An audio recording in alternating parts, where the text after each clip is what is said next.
Well, good morning, everyone. Thank you for joining us. We have a long program today with amazingly talented people. It's been an incredible research week. Mohammed, thank you and Richard and everyone for organizing such a great event. This morning's conversation about AI is the perfect way to cap things off. Our university's commitment, to supporting research and its proximity to some of the world's biggest and most impactful tech companies puts us in an ideal spot to take the lead in responsible AI development. For the next hour, you're going to hear about some of the exciting work being done right here on our campus, directly from the faculty who are leading it. As you listen to their presentations, I encourage you to think about how the research and development being done here are only part of the process in getting these capabilities into everyone's everyday lives. Then around 10 o'clock, we'll be starting the second half of our program when we'll be joined by industry leaders. Their companies, Zoom and Applied Materials, are not only headquartered here in Silicon Valley, they're directly involved in ensuring that our AI products are vetted not only for engineering, but also its responsible use. We'll also be joined by the CEO and Vice President of Silicon Valley Leadership Group. SVLG's Responsible AI Working Group brings together some of the region's top companies, policymakers, and universities to promote the responsible deployment of AI. But first, I'd like to acknowledge our 6 faculty members who will be speaking today. They'll be speaking on 3 areas of focus: the technical and real-world applications of AI. To get us started, I'd like to invite Yu Chen, who's an associate professor from the Lucas College and Graduate School of Business, up to the stage.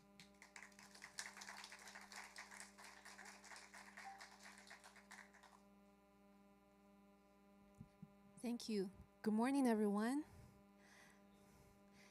All right. In fall 2018, that was my first semester here at SJSU, we encountered the wildfire that raged across California. So while exploring the power of AI in business with our undergraduate students, we start to wonder, can we also leverage the power of AI to benefit the humanities? And that is the birthplace of AI for Social Good, an education initiative that aims to encourage students from all different backgrounds to learn AI through a community-engaged lens.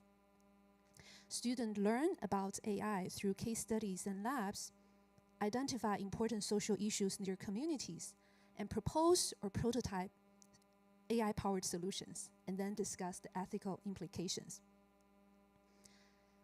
Over the past 6 years, the AI for Social Good project has been implemented in over 50 classes, in 3 universities, over 2,500 students, generating over 500 projects.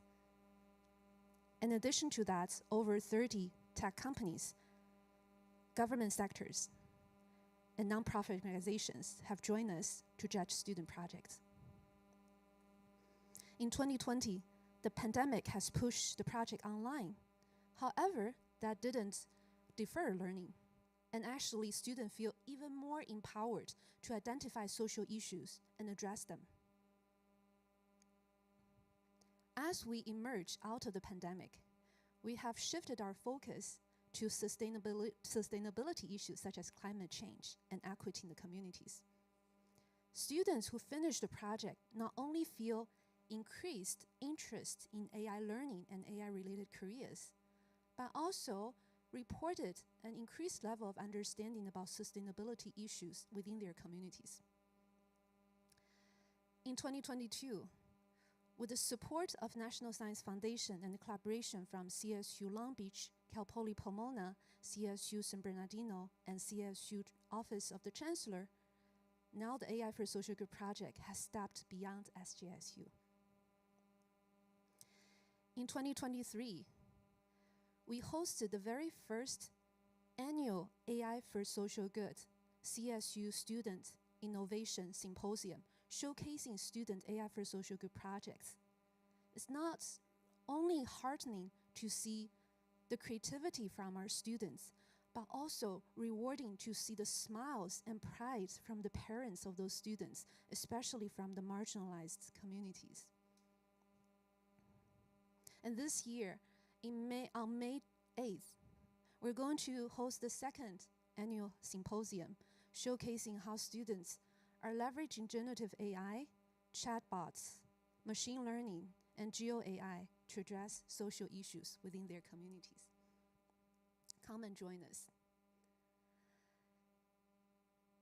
AI is a highly interdisciplinary field which requires the foundational research in AI technology, innovative applications, as well as the ethical education, which is an integral part of the AI research ecosystem here at SJSU. Over the next 20 minutes, we will be hearing from our colleagues at SJSU who are at the forefront of AI research to showcase their research along the three fields.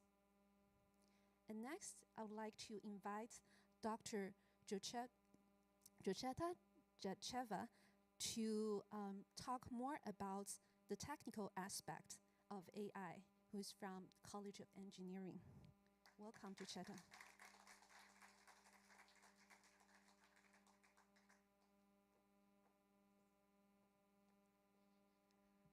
Hi, everyone. It's great to be here. I would like to start by saying that, as many of you are well aware, we have a really diverse student population here at San Jose State. And we also have a very diverse faculty population here at San Jose State. And that is one of our unique characteristics. I'm just one example of that diversity on the faculty side. I'm a first-generation immigrant from Bulgaria, and I was on 100% financial aid all through college. On the professional front, I spent 15 years in the tech sector here in the Bay Area, the last part of which was leading teams deploying AI solutions, in particular for virtual assistants for enterprise applications.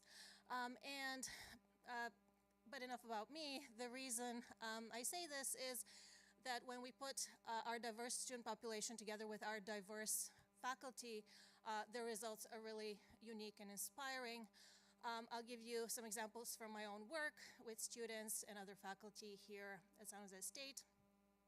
My research focuses on artificial intelligence and in particular natural language processing, which is where technologies like ChatGPT fall under. I'm going to go out on a limb here and assume we all know, have heard about ChatGPT.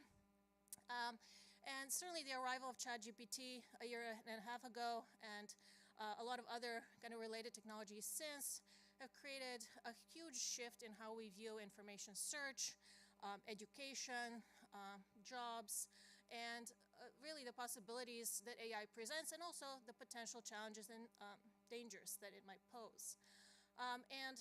Not to focus on myself, but this really created a problem for me as well, in that, you know, as faculty in natural language processing, we have to continuously revise our research agenda to make sure that we're aligned, of course, with the state of the art and where science is today.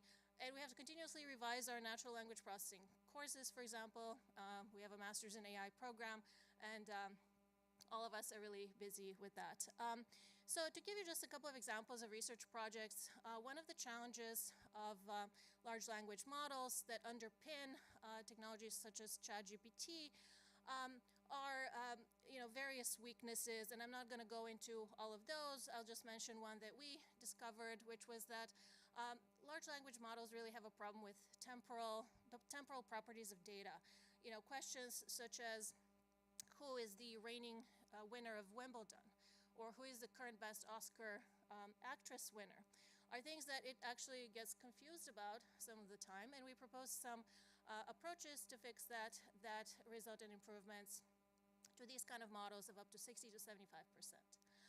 Another project that I want to bring up briefly, and again, all of this work is from just started a year ago, because again, we had to really reconsider what it is that we're doing from a research point of view, is on automated tutoring. So how do we create opportunities for students who cannot afford, for example, private tutors or college prep programs, to really fill in the gaps that they have in math in a more interactive and powerful way than has been possible in the past.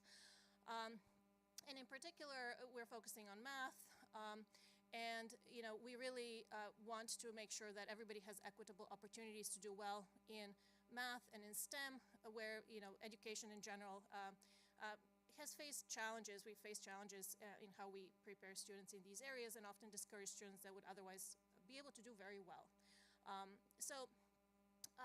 We, of course, this is still a hard problem. Large language models are not able to give correct answers or guidance or steps, especially as the problems get harder, if we're talking about things like calculus, etc. And we also want to make sure that the students are not confused if the large language model is producing misleading information, which is still sometimes the case. And another element that comes into play here is this is, again, unique to San Jose State. We really have a major focus on how to empower our students, and I'll just briefly mention one such project, which is part of the NSF STEM grant that I received along with several colleagues from across the university, where we are creating summer programs for low-income students in preparation for them coming to San Jose State. And a major focus of these programs is on AI development tools, understanding AI, potential AI ethics, as we prepare them to change our future AI-powered world. Thank you.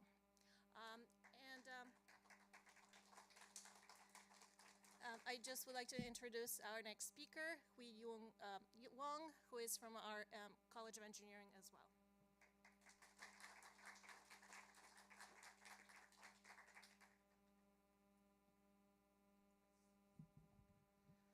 Good morning, everyone. My research expertise is in semiconductor device physics and manufacturing and quantum computing. But today is an AI forum. Why am I here? That's because, AI is everywhere. I can feel it, I use it, and I contribute to it. So let me first talk about my contribution to AI research. So we all know that AI is notorious for its huge power consumption. If we keep scaling AI at the current pace, very soon we need a nuclear plant to power a data center. So why is that? That is because it's using a computing architecture called von Neumann architecture, in which it has the computational unit and the memory unit separator. We need to spend a lot of time and energy to transfer the big data between them. But our brains, our neurons, do not do that. Our neurons are both the computation and memory unit at the same place. So that's why we study something called compute in memory, or neuromorphic computing, that we try to mimic the energy efficiency of our brain. For example, we have created a simulator and optimizer, which was based on a senior project to optimize neuromorphic circuits. So within a few years, we already have thousands of lines of code, and we have published a few papers based on that. So our students are really amazing. Now let me talk about how we use AI in my other research. We use simulation to generate big data, and then use this big data to train generative models such as autoencoder to discover and understand the underlying and hidden physics of semiconductor devices and circuits. We only need to provide some very simple and easy to get experimental data, such as voltage and current. And then it can tell us what's going wrong with that circuit and what are the semiconductor fabrication failure in the process that results in the behavior of the circuits that we have. As an analogy, this is just like I bring my car to my mechanics. She doesn't need to even open the hood. All she needs to do just listen to the sound of the engine, and then she can tell that I have not changed the engine oils for 3 years and 24 days. Finally, let me talk about how I feel about AI. I would say it is the worst of times, and it's the best of times. I have a junior student who is very resilient, so I challenge him. I say, go to Meta and download their large language model Llama and train with my semiconductor simulation data. Within 8 weeks, he came back to me. He showed me a chatbot to which I only need to give natural language, that is English, maybe with a lot of grammatical mistakes and typos, but it can generate the transistor structure which is suitable for research simulation. And that's why it's the worst of times, because he spent 8 weeks to show me that I'm being replaced, to take away my pride as a simulation expert in semiconductor. But as an educator, this is also the best of times, because I witnessed my student transforming the society, empowered by generative AI and its infrastructure. So in the future, when we say SJSU is the most transformative college, I'm sure that we are also referring to the fact that they are transforming the society. So finally, I still don't know exactly how to respond to the change and challenges brought by AI, but I definitely embracing it. Thank you very much. Our next speaker is Nader Attar from the College of Science.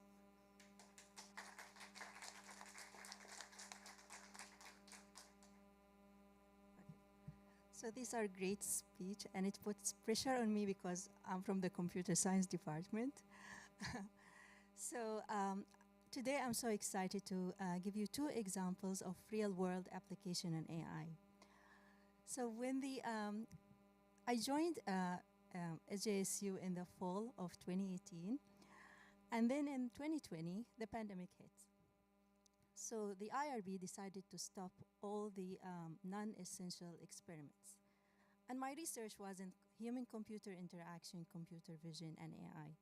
So my research in human-computer interaction was put to hold. And also the arriving of my twins make the spending time at the lab a luxury. But this is when, my research in computer vision and AI took off. There is no need to be in the lab, and I only need creativity and innovation. So my first project was on studying the bias in perceiving refugee images. I used computer vision and AI technique to measure deformation and similarities between the images of the refugees, and I used to use computer vision mask to switch their faces and put them on different bodies, and then measure how the user or the participants perceives those images. I found that the user, they had empathy when they were giving a real data of the refugee images. So now imagine if we use this type of research to give it to policymakers and organizations so they can help refugees for their resettlements, for integration with society, and also for offering them services. My other project is on body joint classification.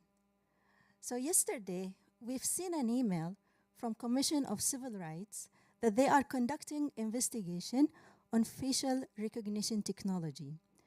And their delegation analysis was for the 3 federal agencies, the Department of Justice, Department of Homeland Security, and also Department of Housing and Urban Development. Now we know that facial recognition and full body image technology can harm specifically marginalized groups, women, and also people of color. So in my research, I used only body joint to classify the gender of male or female of the images. So imagine an image with only dots, and these dots can tell you if the image has a female or a male. Imagine if those images and similar technology are used in surveillance systems, where it respects people's privacy and also their data. So we don't need to go and take images of these people randomly.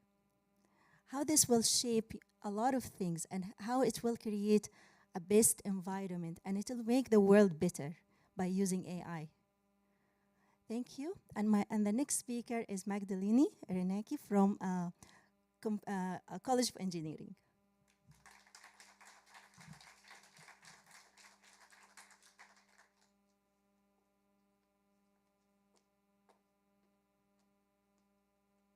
Hi everyone, good morning.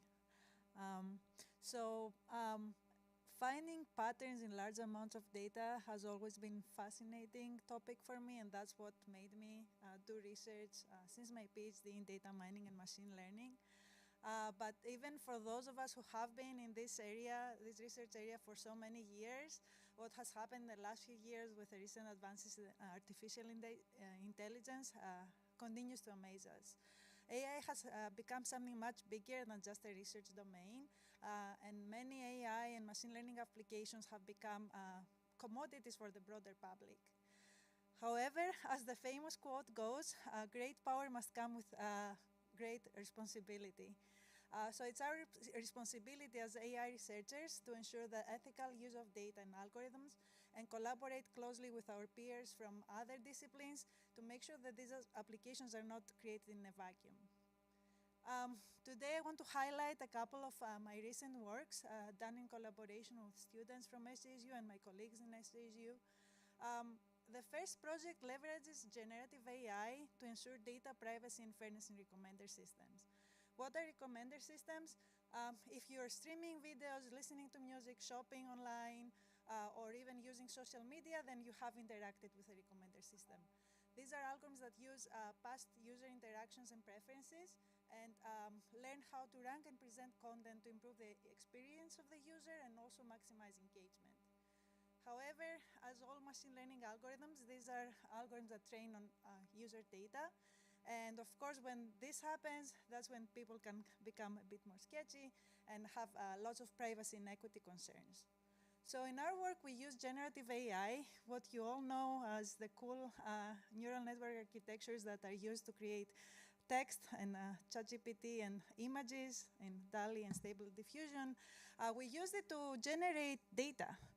We use to generate synthetic data sets for recommender systems.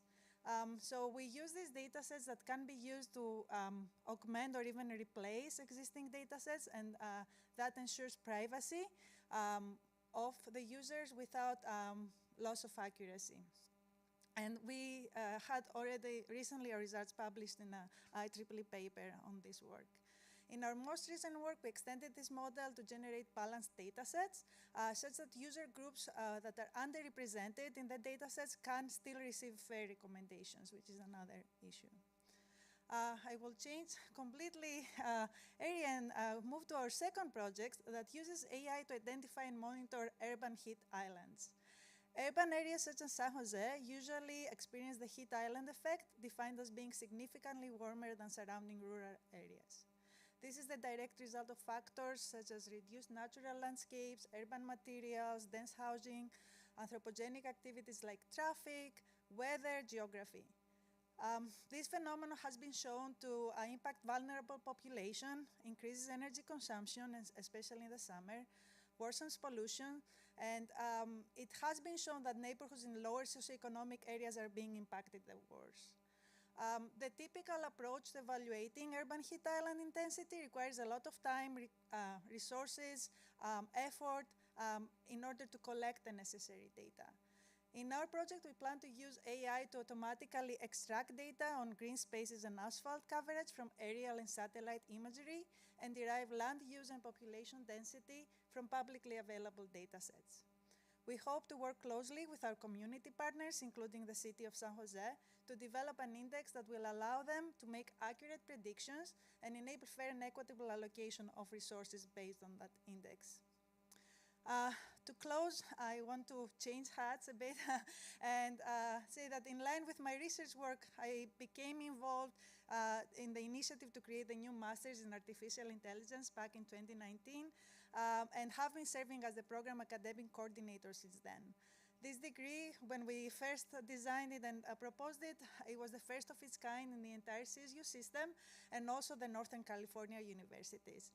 It was made possible by our faculty members' expertise and accumulated experience in curriculum development via our data science specialization in our two other programs, Masters in Software Engineering and Masters in Computer Engineering.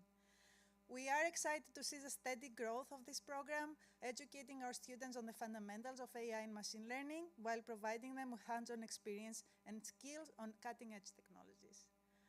However, as we move forward, it's crucial to emphasize the importance of ethics and interdisciplinary education in AI, ensuring that our advancements benefit society responsibly. Thank you.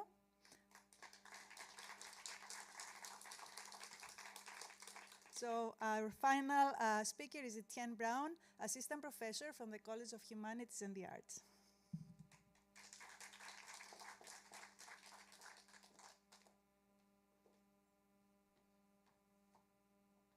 Good morning, everyone. Can you hear me okay?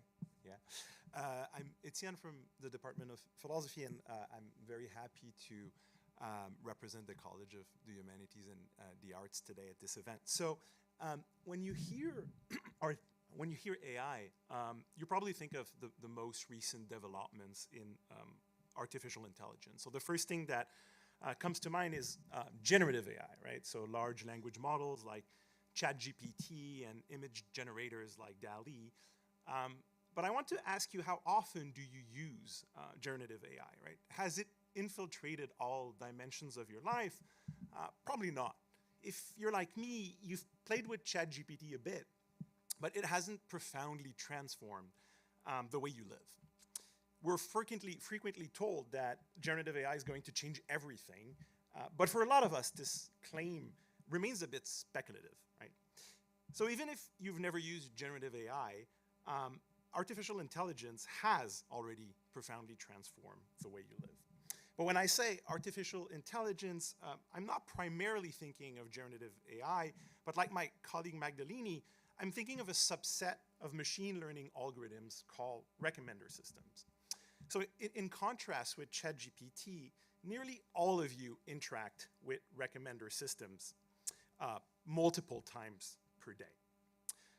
You do so when you buy things on Amazon, when you watch Netflix or YouTube, or when you log in to a social media platform like TikTok, Instagram, or X. Simply put, recommender systems are algorithms that use massive amounts of data to determine what you see first and what you see next. So I'm thinking of the first item you see on Amazon, the next video you're shown on TikTok, and the next tweet that you read on X.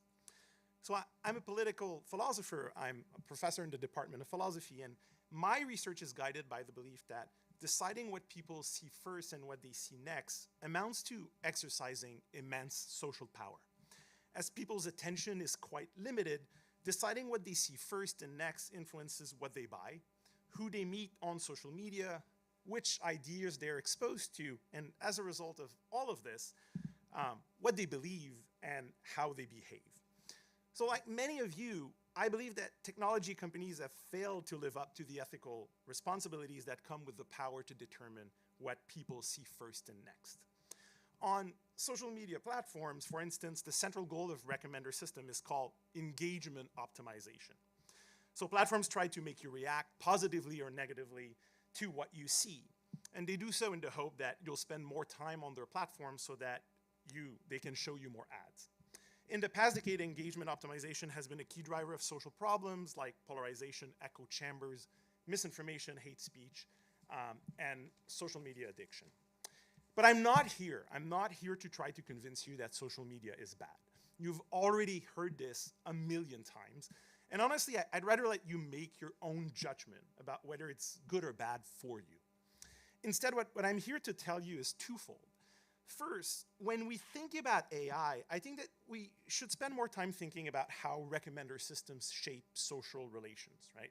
They might not be as shiny and new as large language models like ChatGPT, but in 2024, I'm inclined to think that they're significantly more widespread and significantly more impactful.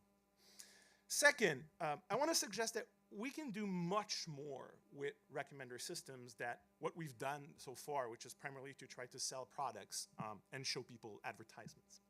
So my research explores how recommendation algorithms can be used to bolster democratic values. For instance, we could create social media platforms or modify those we have to reduce polarization, help users be exposed to a diversity of perspectives, and ensure that every user is allocated its fair share of the digital public's collective attention. Importantly, we don't have to do this without users being aware of what is being done to them. Instead, I think we should integrate users into the very design of the platforms they use to communicate with one another, or at the very least, let them exercise autonomy and choose between different kinds of recommender systems. So certainly the ethics of artificial intelligence, which will be at the heart of San Jose State's new Advanced Institute for Ethical Technologies, which will be housed in the College of the Humanities and the Arts, includes many other problems, many other questions that I don't really have time to discuss today, questions that relate to privacy, questions that relate to fairness and bias and discrimination. But how we should design the digital public sphere, which I'm inclined to see as a central democratic institution, is a very important question, I think, in the ethics of artificial intelligence, a question that I would be very excited to have the opportunity to discuss with you today. So thank you very much for your attention.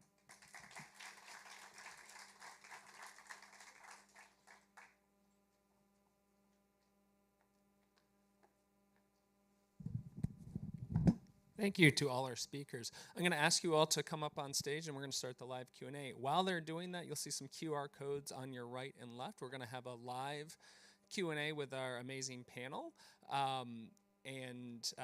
Because of the time constraints, we probably won't ask everybody to answer every question. So direct your questions to specific folks, and we'll get started in just 1 second.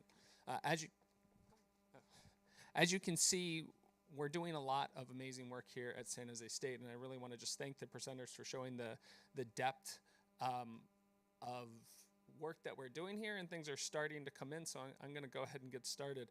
I have one for you, Nada. Sorry, you guys changed on me. What will education look like with the adoption of AI, in your opinion?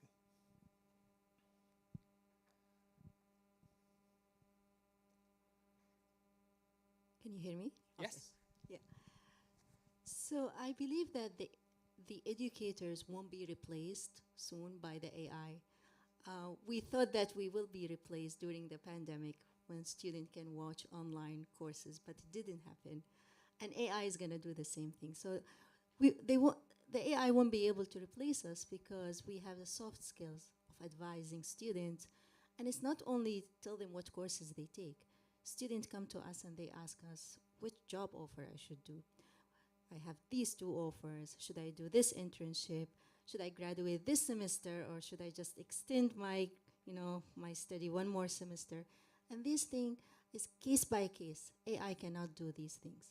But AI can be integrated in our education, so it can help us to create syllabus and assignments and lectures, which will give us more time to advise students and support them, because advising is also an issue. It takes time and it takes effort, and we don't have the capacity to do it to many number of students. So the educators who will able to integrate AI will be able to help students more. Thank you. And actually, the next question for you, Georgetta, maybe builds off that a little bit, broadening it out. So the question is, how will jobs change with the adoption of AI, and sort of building on what Nada was talking about in terms of education and our roles changing, but specifically in the workforce, where do you see that going? That's a great question, and there are many facets to it. Certainly a lot of jobs, even in the past few years before the recent developments in generative AI, have required a lot of constant learning and evolving. In the United States, by some estimates, 30 to 50% of workers are knowledge workers. So we rely on finding information, synthesizing information as a major part of our job, including, of course, faculty, certainly administrators, economists, lawyers, etc. So what is happening now is, rather than us having to do a lot of searching and having to synthesize information from ground up, we've become a little bit more of it's almost elevated everybody to the management level, where you are kind of seeing proposals and evaluating and shaping to arrive at a final kind of decision-making process. And of course, this is challenging, but it does allow us to use our creativity more, instead of spending a lot of time and energy on kind of low-level tasks. And this has always been the goal, but it has happened. This kind of automation has happened a bit fast, so everybody's a little bit startled. But we've been doing research on how to get this to happen for a long time. So, so this is good news on that side. Yeah. Thank you. The next question is for Magdalene. it builds off that, I think, as well, too. Given the rapid changes and disruptive impact of AI technology, what can we as educators do to better prepare our students for the evolving technological landscape? But also, how do we ensure we're not boxing ourselves in with recommender systems and our own biases? Build on that. Yeah, that's a great question. I could talk about this for hours. And Etienne and I have been talking for hours. So yeah, as I said, and as many of us said today, I think it has become something so big that it's beyond the computer engineering, computer science walls, and everybody will be a user or even use as a working professional will be using some sort of AI machine learning in their work. So I think I see the future AI and machine learning becoming part of the curriculum for everyone. I think it's very important if we know how these algorithms work, then we can, for example, recommenders, we can better control how to deal and interact with these systems and also be more aware of what can go wrong, the biases that exist, don't get trapped in echo chambers. So all of these things you can see with more critical eye if you really understand how these things work, and also have more control on your data. So I think it's important to educate everyone, not just the computer engineers, computer scientists, on these topics. So I would like to see this becoming more like a GE education type of, maybe in more watered down version with, they don't need to know the technical details, but rather that, and also from our point of view, because our education to our students is more technical, we need to make sure to let them know here is how things can go wrong in terms of fairness, bias, and all of the other privacy concerns and all the other ethical considerations that come with the system. So yeah. Well, thank you, and maybe just pass the mic to Etienne. And I think the question here, I think I could ask this many of you, but I'll ask you, Etienne. How can we ensure that everyone benefits from AI? Yeah, small question. Yeah, so I'm happy that we discussed that and we get to discuss a bit the ethics of AI, right? So I have let's say an answer in two parts. The first part is quite simply that everyone who is likely to be affected by specific AI technology should have the opportunity to get involved in discussion and debates about whether or not that technology is going to be developed in the first place, right? So I'm a philosopher. I believe in something that's called the all-affected principle, which is basically the idea that if you're affected by a decision, you should have some sort of way to influence it. So, for instance, if you're going to develop an AI technology that is going to affect the life of refugees or immigrants, because maybe you're trying to locate them or track movement at the border, well, those people should be involved in those discussions. And if they think that this technology should not be developed, then probably shouldn't be developed. And if you don't consult them, then you're not ethically developing an AI technology, quite simply. And then the second part of the answer is a little bit about what we mean by benefit for humanity and ethical AI and AI for social good. We all care about this, which I think is very good, but all of these terms are controversial, right? What counts as ethical AI? Development of any technology involves some difficult value judgment, like is there an appropriate trade-off between privacy and the benefits? And I really think that again, the people that are going to be affected by the technology need to be able to decide whether the trade-off is worth it, right? So there's some diversity on stage. We're all from different colleges. There's gender diversity. There's racial diversity. But it can't be that we just get to decide what counts as ethical AI, right? It's that everyone who's going to be affected by technology gets to decide whether or not it's an ethical technology or not. So I think it's a very demanding answer to your question, but I think that's the kind of ethical standard we have to live up to, right? Make sure that people are constantly drawn in the discussion about whether or not we need that technology, and if so, how it should be developed. Like, I don't think we should let market imperatives decide whether or not a new AI technology becomes available. Thank you. I'm going to ask my own question to Hugh Young, because I think one of the things we haven't mentioned here that your talk brought to light is what's going on underneath. The horsepower, the materials that are required to make these things work, and there's an ethical question there as well, right? Use of resources. So, Hugh Young, in your work, do you see ethics playing a part in you're trying to make this easier to sort of not use as many resources, or do you grapple with that as you're thinking through the materials piece of the puzzle? This is a very difficult question. Sorry.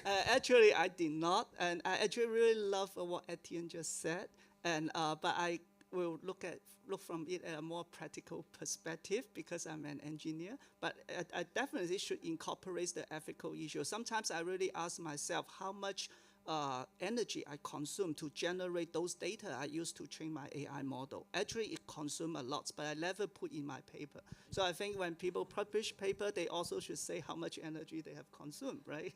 In some sense. But actually, I want to go back to follow up the answer he just said about how can everyone benefits from AI. And again, I from very a practical perspective, not philosophical one, but I really love what you said. From practical perspective, I feel there are two types of benefits. One benefit is that AI brings us more accessibility to knowledge, and then the question is, can everyone access the knowledge as easy as each other, right? So basically, what is the price of the knowledge? Because we know knowledge is power.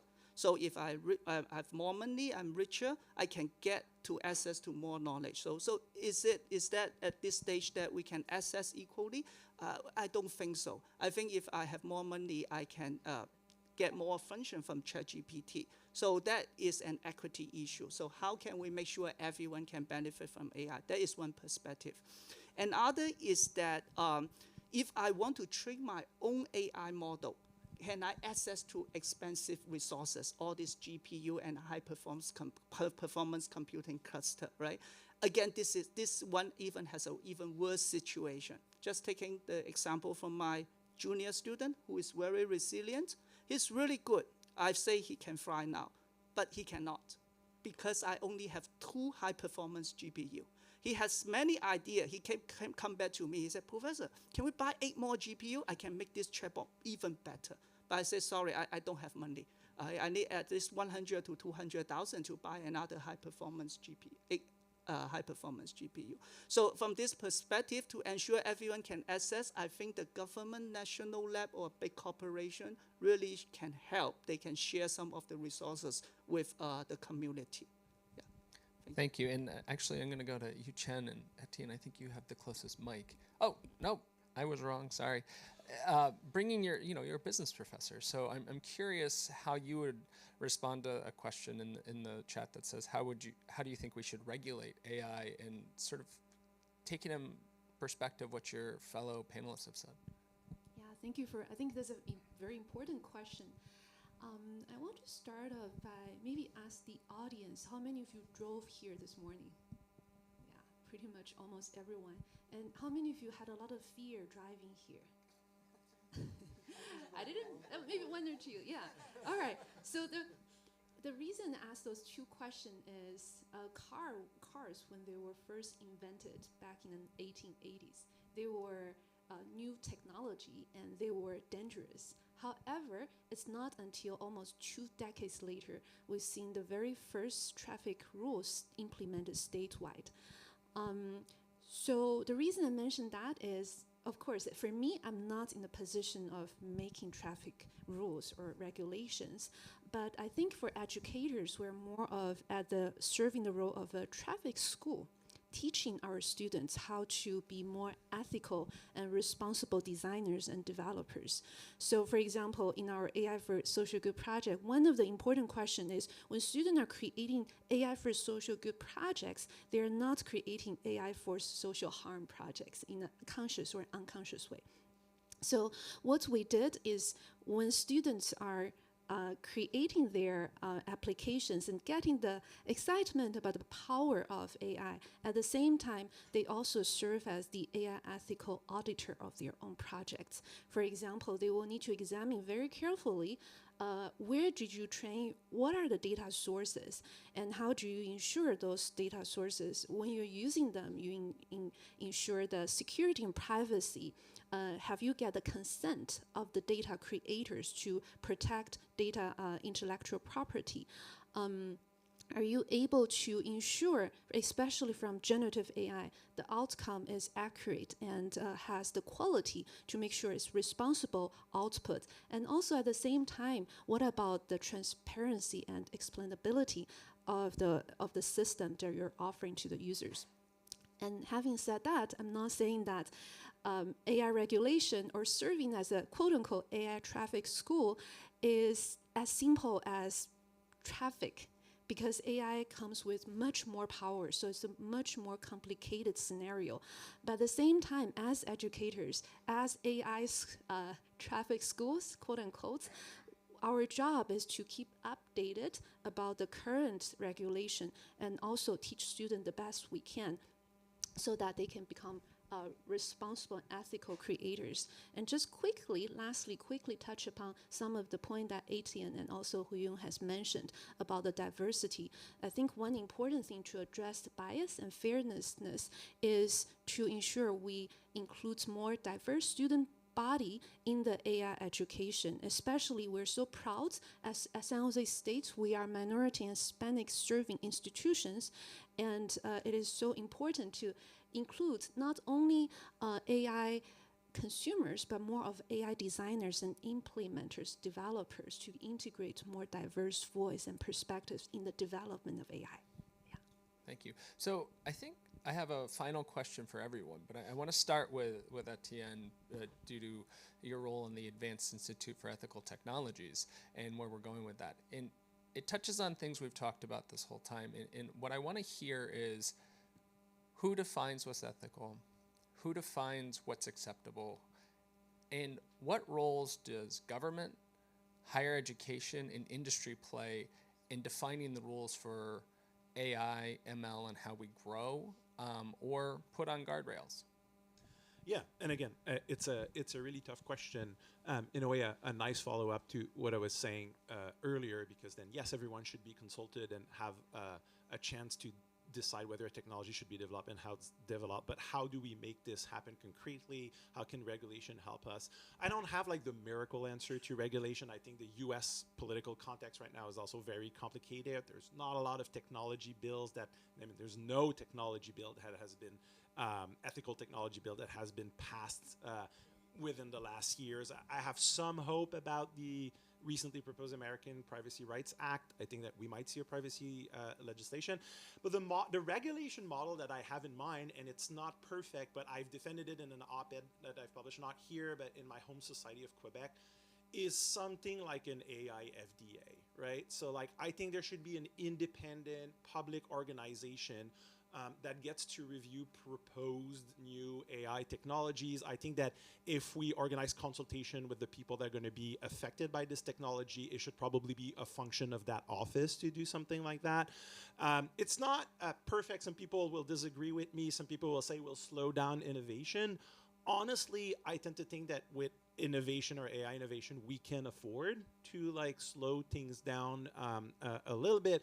It seems to me that one thing that's happening right now is that there's a lot of different AI's development. There's a lot of different uses in mind, and not all of those uses are going to benefit people equally. Like if you tell me I can use AI to like cure cancer, right? It's likely that I'm going to be pretty on board with your project. But there's other AI uses that relate to surveillance, or even something like a chatbot in the way it was released, right? Like an unpopular position is that I'm not sure chatbots should have been released like they have been released so far, right? Like I think there's probably a lot of educators in the country that feel that maybe somehow they should have been consulted, or their perspective should have been reflected in the decisions of whether or not we should just like unleash ChatGPT and like launch this kind of rat race for chatbots as currently happening. So yeah, like I'm a proponent of more governmental review. I know it's going to slow things down. I know it's going to probably slow down innovation, but I think the trade-off is worth it. I'm ready to discuss that.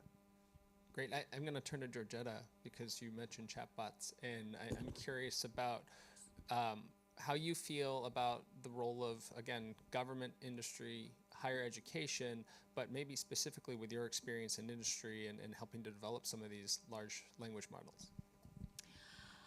So of course, this is a big question. And my perspective on this is that we're always in a race.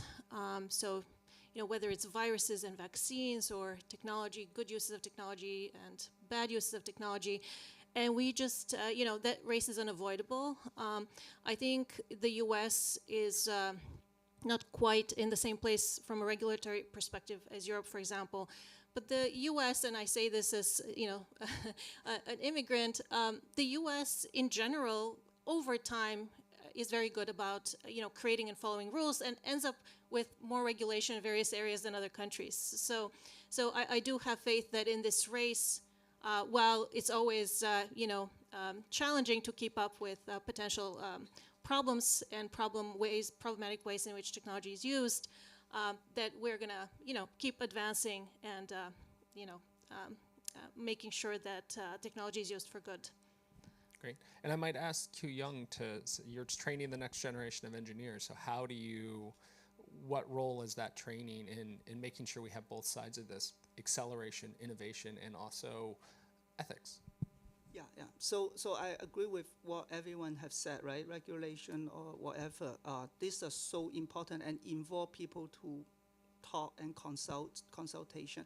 But one very important aspect is, those people implementing AI have AI ethic, and do they have critical thinking? So I think for engineer or those computer scientists who are trained to develop AI or use AI, develop the interface, or those we invent, like you chose the social AI for social goods, right? All those students, it's very important they have institute with the knowledge and the right attitude about AI ethics and critical thinking, particularly for critical thinking. So I think this is a very important part to train our future engineer.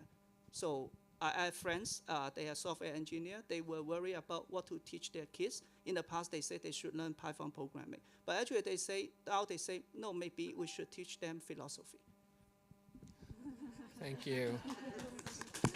That might be the perfect place to wrap. I'm sorry we don't have more time for this conversation. I invite everybody to stick around. President Teniente-Matson will be speaking with industry leaders here in just a few minutes, and our presenters will be around, and feel free to talk to them after the show. So we had to pivot today. I want to thank you all for your incredible presentations and the depth of information that you're providing to our community. Thank you. We're doing a lot more as leaders within the CSU, and certainly the only public university in the capital of the Silicon Valley, I think provides us a greater responsibility for how we educate. Earlier this week, we were in a president's meeting, and I asked all of the other presidents, how many of you have a degree in artificial intelligence? No one. Our campus is the only one. I know it's a master's program. This is something that others are wanting to emulate within the CSU. Puts us in a position of leadership and to really leverage our geography. That was part of what we're trying to achieve with the AI vision statement that has been released from our cabinet, but really thinking about what you were just talking about in terms of how we educate our students that are coming. And I heard many of you talk about the GE. And while I am not going to prescribe the GE, and we're having enough conversations about the GE, I do think it's important for a Silicon Valley public university to think about our responsibility within the GE as we think about AI and cybersecurity, and probably a whole lot more. But those two areas in particular will be ripe for discussion as we think about our curriculum into the future, as you all lead and develop those curriculum for the future. The talent surge is real. I talk to industry leaders every day about the talent, the critical thinking, the philosophy, the ethics, the areas where we have the ability to leverage our expertise. Today, you're going to hear from some public leaders, leaders in private companies, Zoom and Applied Materials in particular, and they are anxious to not only have this conversation with you all, they may want to ask you questions. They're sitting in the back waiting to come out, so please engage in this discussion. They're ready for your questions. And I've shared with them, we have our faculty thought leaders in the audience today to build on what we just heard from our faculty. So this is our opportunity to engage with industry leaders as we think about our primary role in research and scholarship and curriculum development for the talent surge, as well as the upskilling and the reskilling of not only of our own staff, but of the people that are working in industry as well. So I invite you for a very rich discussion in the next few minutes as our leaders come in from our Chief Product Officer from Zoom and the Vice President for Joint Operations and Applied Materials on the development side, as well as Ahmad Thomas from the Silicon Valley Leadership Group. So thank you all again. They're anxious to meet all of you as they come out here shortly. Thank you.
Just shortly, 10 o'clock. Just to allow for some folks. It's a quicker transition time. It's okay.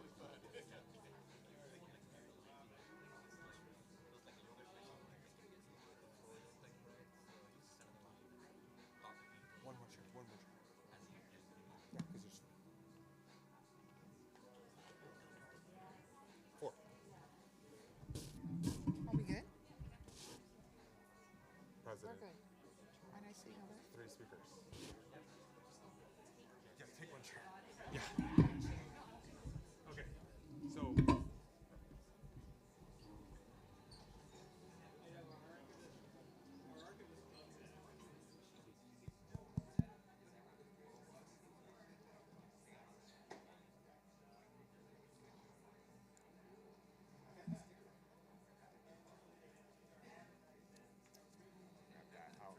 I'll quickly, unless you would like. No. I'm relying on you. I'll try not to go off script. Okay, we're going to go ahead and get started. If I could have you take your seats. Good morning, everyone, and thank you so much for joining us for part 2 of this very important conversation. I can't think of a better way to cap off our research week than to talk about what's on the horizon for artificial intelligence and machine learning, and the influence in San Jose State will have in the next chapter of the tech revolution. It was just a couple of months ago that Mayor Mahan announced his vision for how the city of San Jose can position itself as the hub of AI innovation. And right at the center of his plan is our university, which will not only turn out the next generation of workers who will drive and develop AI, but also play host to its research and development. So this is a very exciting time, not only for SJSU, but in fact, the entire world. Our interest and investment in AI is part of the reason that San Jose State is the epicenter of the future. And as we've seen over the past several days during Research Week, particularly during this past hour, the future is now. We're seeing it all across campus in multiple disciplines and at various levels. SJSU has more than 70 faculty members working on research related to AI and machine learning, including technology and applications, generative technology, security, ethics, data mining and science, and education. Over the past 6 years, several of those faculty members have collectively been awarded nearly $5 million from the National Science Foundation, Palo Alto Research Center, Just Like Technology, and collaborating educational institutions. This open-minded, multidisciplinary approach is also informing how San Jose State is leading the way for the next generation of AI creators. The SJSU Startup Incubator supports more than 700 student entrepreneurs looking to bring their innovative ventures to life in various fields, including AI. Our campus is also host to the Silicon Valley Small Business Development Center, which supports innovators and entrepreneurs from across Santa Clara County as they develop ideas around concepts including artificial intelligence. These platforms and programs are where AI ideas around responsible AI can become fully realized.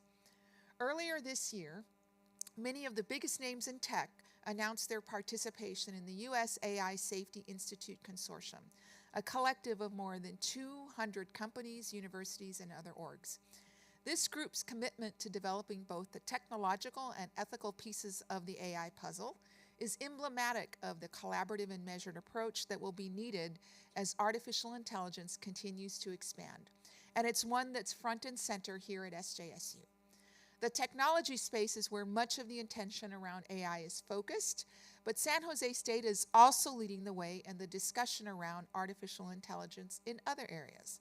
You heard from faculty from our College of Humanities and Arts, for instance, working on projects like the government-funded AI for Social Good campaign. And they've submitted grant requests for an AI speaker series and our newly approved Advanced Institute for Ethical Technologies, which would help create a minor in ethical technologies that will be open not only to our students, but also workers in the tech industry via our open university courses. We also have students in professional and technical writing who are collaborating with tech professionals as team members for AI clusters. So as I've mentioned already, and as our campus has seen during this research week, San Jose State isn't just taking part in the discussion, we're actually leading it. I'd like to quickly get back to the discussion around ethical and responsible use, which is a topic that I'll be raising with our esteemed panelists here in just a moment. I spoke earlier about Mayor Mahan's plan to bring AI startups to San Jose, not only to help revitalize downtown, but also envisioning how this technology can help the city serve its constituents. Artificial intelligence should be used exactly for the latter purpose, serving people in our community and in all communities.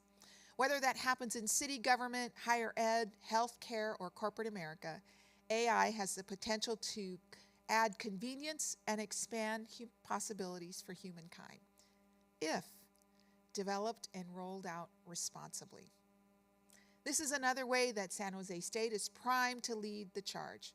Access universities like ours often serve underrepresented and marginalized communities. Our involvement ensures that the perspectives and needs of these communities are considered in the development and regulation of AI, leading to more inclusive and equitable outcomes. Universities like SJSU also bring diverse perspective and experiences to the table, which can lead to more innovative and effective solutions to very complicated AI and machine learning challenges. Involvement in AI and machine learning can provide valuable educational and research opportunities for students at universities like ours. It also helps prepare students from underrepresented backgrounds for careers in these rapidly growing fields, which is necessary here in Silicon Valley and beyond. Maya Angelou once wrote, and I quote, "The desire to reach for the stars is ambitious. The desire to reach hearts is wise." End quote. And perhaps nowhere is that more relevant and more important to keep in mind than at the outset of the AI revolution. AI cannot be rendered a valuable tool to be harnessed for human good if the race towards progress forgets the human element. And we heard that from so many of our speakers today. As we know, there are limitless opportunities and possibly endless issues with AI, which will ultimately impact communities, creators, engineers, artists, and entrepreneurs. Nearly every industry stands to reap the benefits of AI, provided the ethics are not compromised along the way. Whether that's as a creator, designer, engineer, artist, or end user, everyone in this room has a role to play in ensuring that process is used responsibly and held accountable when it isn't. I'm excited about how our university will help drive this emerging field, and I'm reassured by the commitment to ethical use that we've seen in our faculty and staff. Looking back, SJSU was Silicon Valley's original startup, and I've said also original influencer. And looking ahead, we are the epicenter of the future. I'm excited to see what that future holds regarding AI, and I look forward to the dialogue as ideas become reality. And speaking of dialogue, before we jump into our conversation with our esteemed guests this morning, I'd like to welcome a few folks to the stage. But first, I'd like to bring up Jennifer Benbow. Jennifer is in her final semester of the Masters of Bioinformatics program here at SJSU. Prior to enrolling here, she spent the previous 10 years in cancer epidemiology research. This experience piqued her interest in the use of AI to assist with cancer diagnosis and prediction. But as a lifelong scuba diver, when she encountered the opportunity to investigate the use of AI to support coral resilience research, she jumped at the opportunity. I'm excited to hear from Jennifer about how she's using AI in her research. So without further ado, please take it away, Jennifer.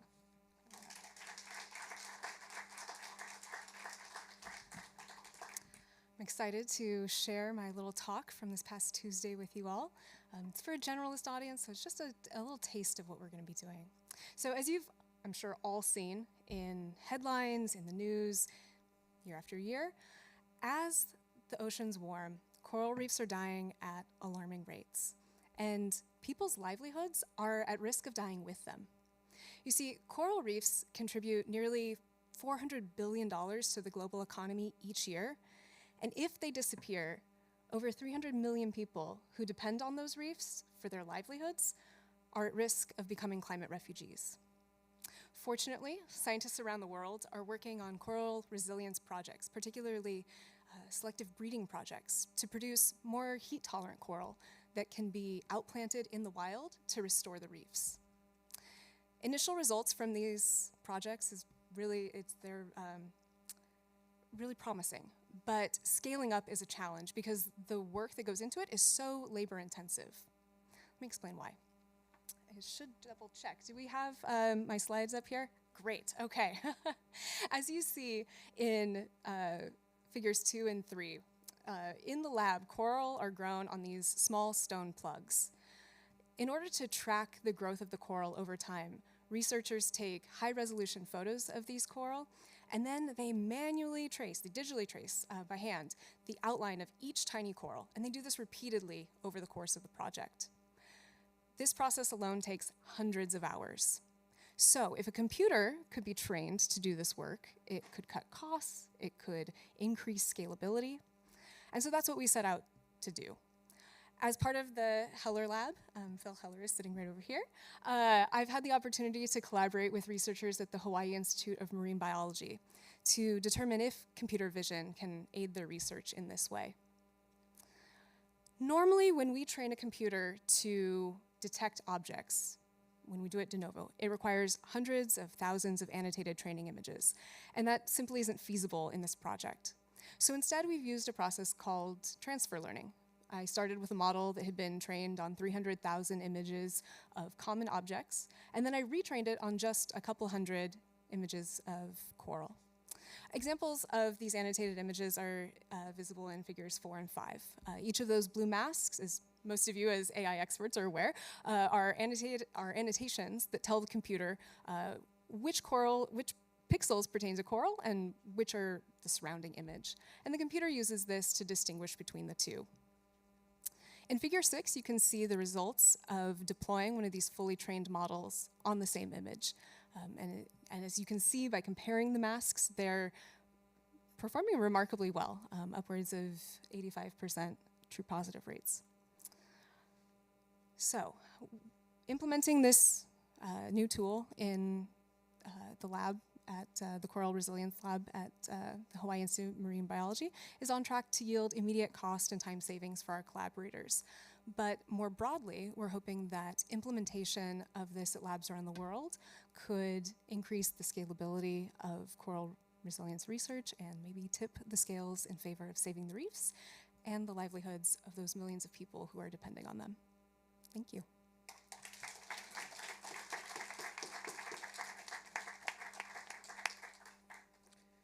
Can we just say wow?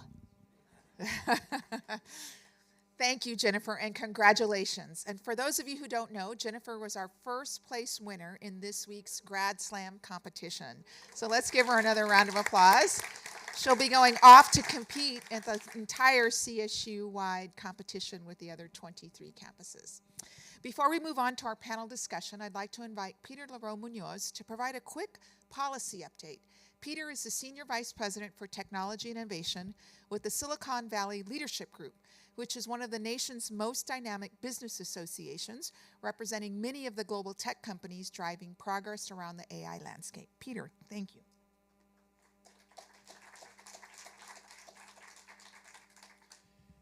Right, well, good morning, everyone. It's great to be here. As mentioned, I am going to be speaking about what we are seeing in terms of trends with regard to AI policy. And this is so incredibly important because the policy, rules, and regulations set by legislators and regulators will ultimately determine the trajectory of the technology, about how it is innovated, what is allowed, and what is prohibited. So I'm just going to, again, share some of the trends that we are seeing in the state of California. And the reason why we're focusing on California in particular today is because this is where, no surprise, most of the action is around AI policy. The federal government right now, the leaders, have taken time to better understand the technology, but they've been mired in a variety of other issues that have sucked the oxygen out of the room, whether it's international conflicts, whether it's budget issues that have been delayed for a long time, and certainly the coming presidential election. So we fully expect California, and this is what we are seeing, the state to lead in terms of this area. Now, last year at this time, there were fewer than 10 AI bills that we saw introduced. Right now, there are more than 40. So as you can imagine, this is a big area of focus for legislators up and down the Golden State. In addition, it's not just legislators.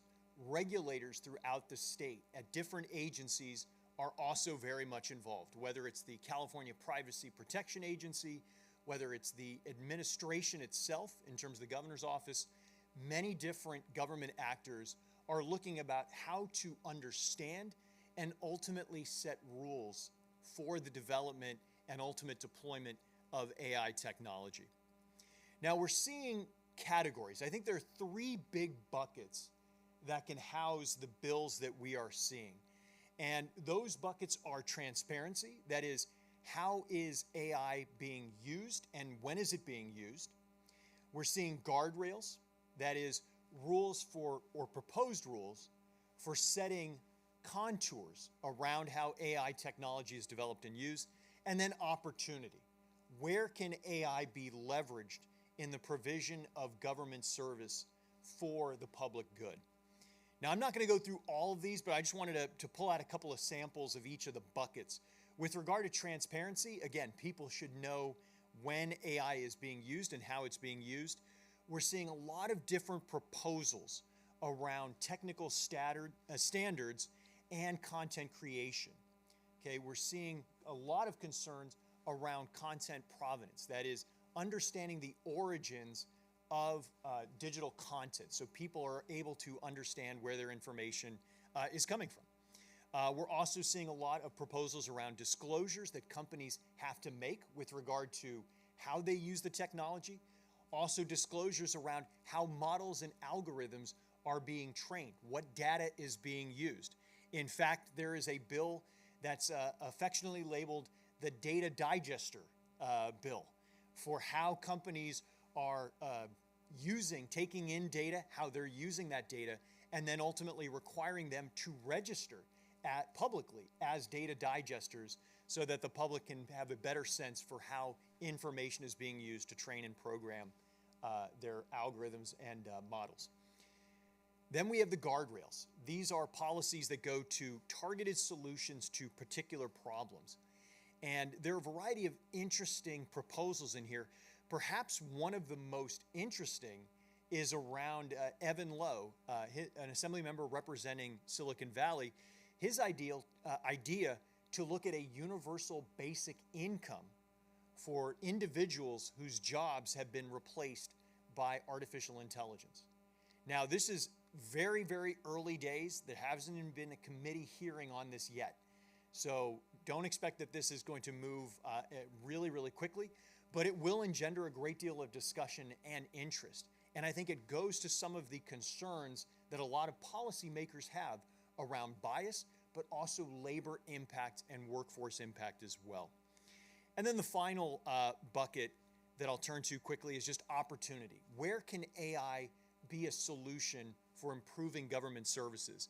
And most of the bills right now are focused on the education space. Certainly that's something that's very critical to all of you in the room here, but looking at how the Department of Education can come up with ideas for how AI can be deployed in conjunction with educators to enhance the learning experience for students around the state.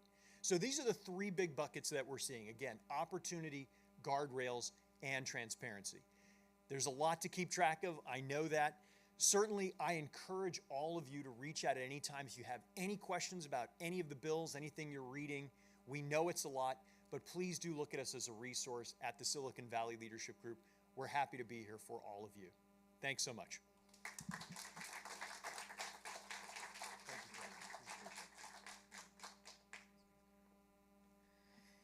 Just as a reminder, San Jose State is a member of the Silicon Valley Leadership Group, so you have access to those resources and the ability to seek out Peter and others. So thanks so much. I'd like to introduce our three special guests for today's panel discussion. Two are senior leaders at major tech companies that are based here in Silicon Valley, but are household names around the world. And the third leads a nonprofit organization focused on innovation in our region, which includes extensive work in the AI space. Smita Hashim, please join me. She is the Chief Product Officer at Zoom. She comes from an electrical engineering background, having earned a master's at Princeton and a PhD at UC Santa Barbara.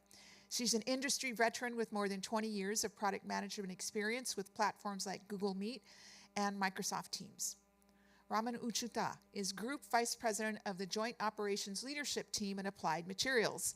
He holds a PhD in Materials Science and Engineering from the University of Minnesota, has nearly 24 publications, and holds multiple patents. In addition to his current role, he also led teams in semiconductor, etch and selective removal, and RTP groups at Applied Materials. Ahmad Thomas is the CEO of Silicon Valley Leadership Group, a former investment banker and senior congressional aide. He has more than 20 years of experience of providing strategic guidance and counsel at the intersection of business, government, and social enterprise. Please give a warm Spartan welcome to our guests.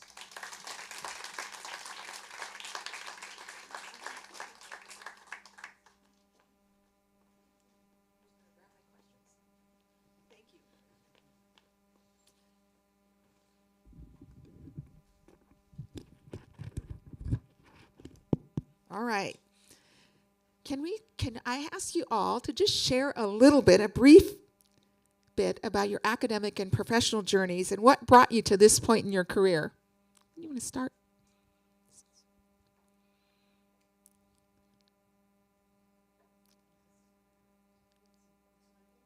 It is working.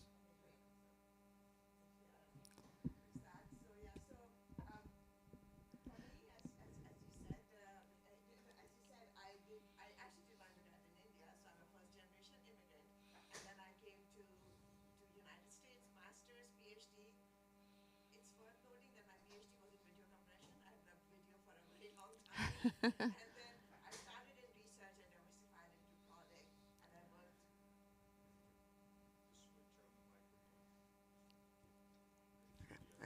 Okay, better. There we Okay, go. thank you. Yeah. So yes, I worked in product management for a while. I wanted to build products and really work with large cross-functional teams and customers, and that's been my journey. I was at Microsoft earlier, went to Google, worked on a variety of products, back at Microsoft, now at Zoom. So, so that's me. Thank you. Raman. Yeah, I also came here for my grad studies. When I came to US in 1988, superconductors was the biggest thing. Everybody is going to have room temperature superconductors. So I came to Minnesota, worked on my PhD, did my postdoc. I'd come for a conference to San Jose downtown. I really loved the weather. Applied was hiring. I got in, and I've been here from there and decided never to leave. And luckily, the industry, semiconductors, has been a very fast-paced industry. Things are always changing. And Applied as a company, I think, provides many opportunities to try different things. So being a technologist to doing strategy or operations, it gives you the opportunity to do many, many things. And Applied is, I think for many of you might know, it's like 57 years old, but it's still like a startup company because of the pace at which the industry moves. So it's a great place to be, and I never decided I wanted to leave. So You are in the great place. I agree. Ahmad. Yeah, and first, a huge thank you, San Jose State, President Teniente-Matson, to be here. It's an honor. San Jose State is an incredible partner of ours at Silicon Valley Leadership Group, and Zoom and Applied are active, wonderful, and engaged members, so it is an honor. And for me, my background is a little bit unique for leading a large policy group. My background is primarily investment banking. I'm an MBA and studied finance. Prior to that, I went to grad school for public policy. And prior to that, I studied management as an undergrad. I went to Wharton for my MBA, which was very finance focused. And my career has really been split into two segments. One was policy, straight out of grad school. I worked on Capitol Hill for Senator Feinstein, and I did her banking and economic policy work, labor policy, a lot of issues connected to the Great Recession that kept me very busy. And that was extraordinarily helpful to understand how policies impacted companies in California, and particularly how policy had an impact on Silicon Valley. And research and development was where I was most focused for our companies here, connected to tax credits there. And I transitioned to the private sector investment banking, where it also gave me a lens to better understand foundationally how revenue is driven and how business models ultimately support organization scaling. So that's a little bit about me and my professional background. Thank you very much. So Smita, let's dive in. What are some of the key AI capabilities that Zoom is currently exploring or planning to integrate into its products over the next 3 to 5 years? Absolutely. So I would say, first of all, Cynthia, this is such an exciting time. Flexible work is pervasive now, and generative AI is here. So for me, I feel like, it's never been more exciting. I've been working really great, tech innovations for some time. In terms of Zoom itself, Zoom is I think Zoom is fundamentally a very innovative company. I mean, it's really it's in a very competitive space, and Zoom is where it is because of all of the technical innovation. There's also a lot of focus on customer care and customer access. So we've done a lot of AI, but when we started working on generative AI, specifically towards the beginning of last year, we went in with some foundational principles which I think are serving us well. So first of all, given the rapidly shifting landscape of AI, we said we will go with a federated approach, which is we can utilize a variety of models, which lets us tap into all of the research and all of the innovation that is coming in. The other thing which we said was we feel like generative AI is a foundational capability. I talked about access. We will include it in all of our paid licenses at no additional cost. That's a big deal. No one else is doing it because we just felt like everyone should do that. But our innovation helps us be cost effective because sometimes we can use smaller models, sometimes larger models. And Zoom is also a multi-party product. And it's used for everything. You could be talking to your therapist. You could be having a private conversation. So we said we won't use any conversational data for training. So I would say those are the foundational capabilities with which we launched a product which we call Zoom AI Companion. And and already it can summarize your meetings, it can summarize your chat, it can help you compose things. It can do many generate whiteboards. So we continue to push on that capability. We have worked on it for individual products. We are bringing it across the platform. So helped me prepare by looking at everything that happened, and we continue to push it also in areas from text to multimodal, bringing images, videos, summarization. So that's the journey we are on.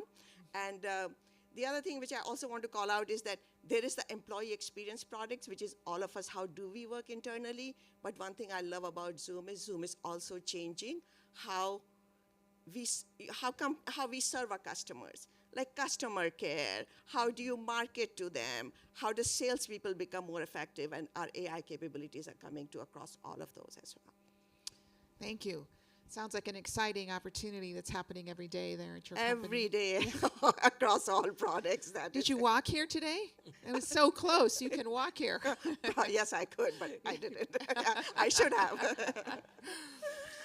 Raman, how are advancements in material science and semiconductor manufacturing enabling more powerful, energy efficient, and scalable AI hardware? And are there any breakthroughs that you're most excited about now that you can share with us without any NDA violations?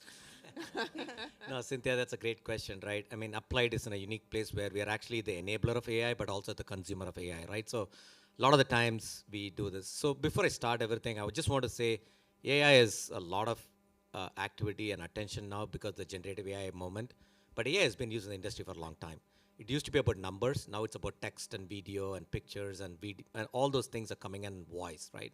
So when we look at what to do, one of the biggest challenges with AI is power consumption, right? So today I think, few percent, 2-3% of the electricity consumption is just on the AI servers, right? And if you just expand the use of AI, this thing is going to be probably 10-15%. It's not a sustainable way to do it.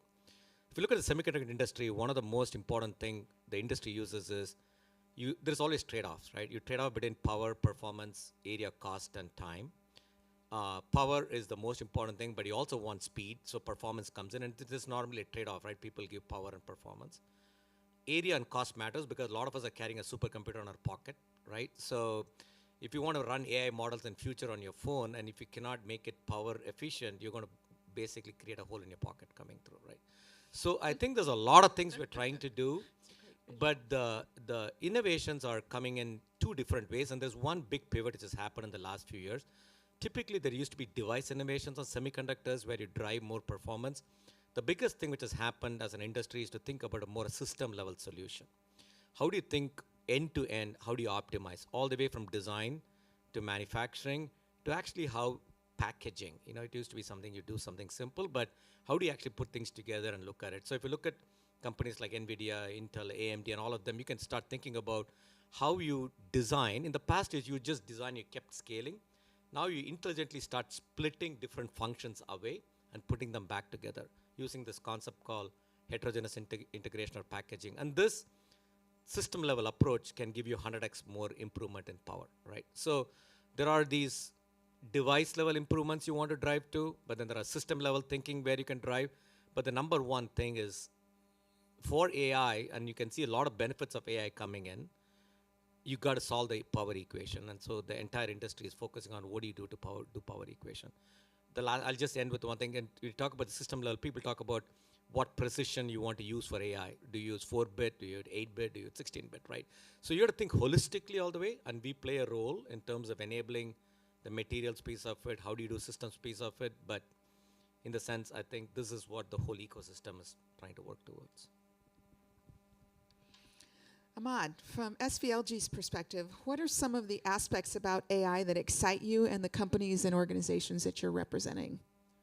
Yes, I am tremendously excited about this technology. And I think when we look at AI's potential to truly transform, revolutionize our economy, I think it's very real. And I think our companies certainly are behind that vision, looking at this as a fourth industrial revolution.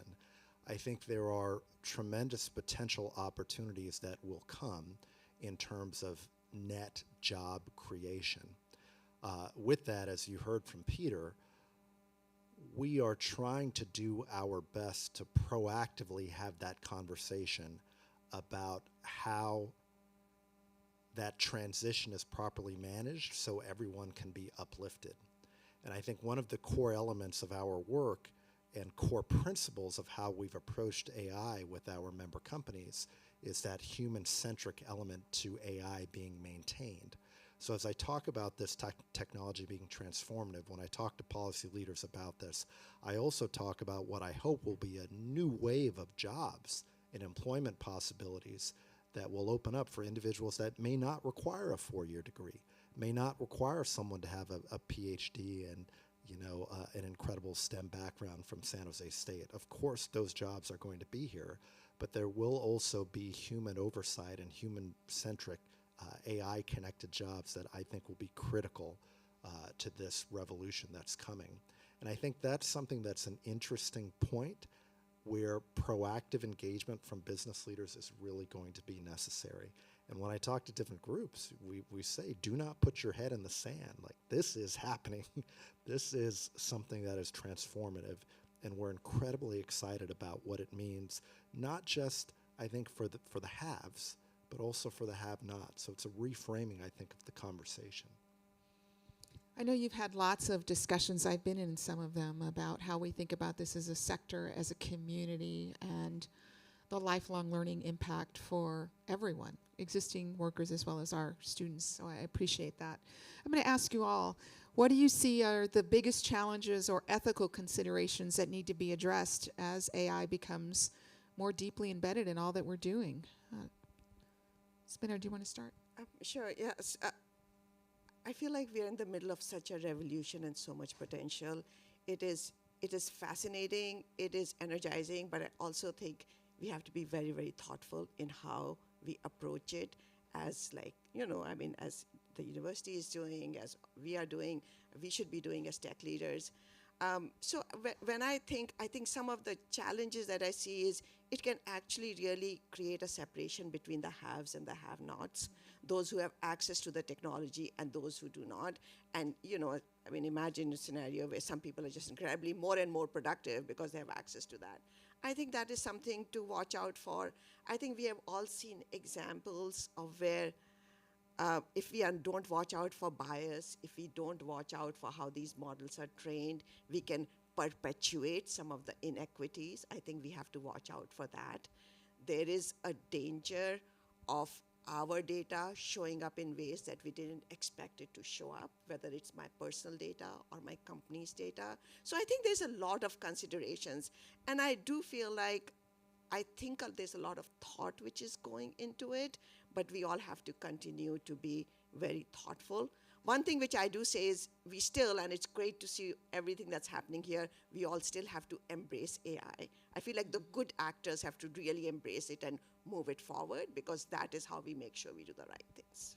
So is this sort of discussion about ethics and technology like part of your daily or weekly staff meetings? Or how have you integrated into the organizational development component? Yeah, absolutely. So it has been, so what I talked about, taking this decision that we will not use conversational data for training. Even if you give us permission, we don't want to do that. I mean, we may do, because we felt like it's the right position to have. It makes our jobs harder because obviously, but we think it's the right thing to do. We put a lot of transparency.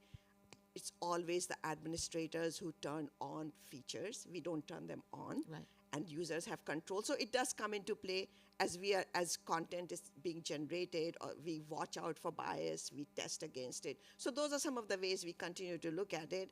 And I do think the access for everyone through inclusion in all of our paid licenses was another thing which we felt was really important.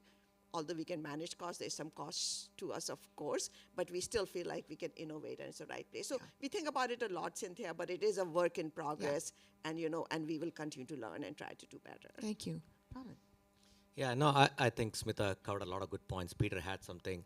I would just say a few things, right? One, there is early conversation happening. There's a lot of thought people are actually putting, and like she said, the leaders are actually leading it. From where we see, we are a global company, so these rules and regulations and policies are quite different across the globe.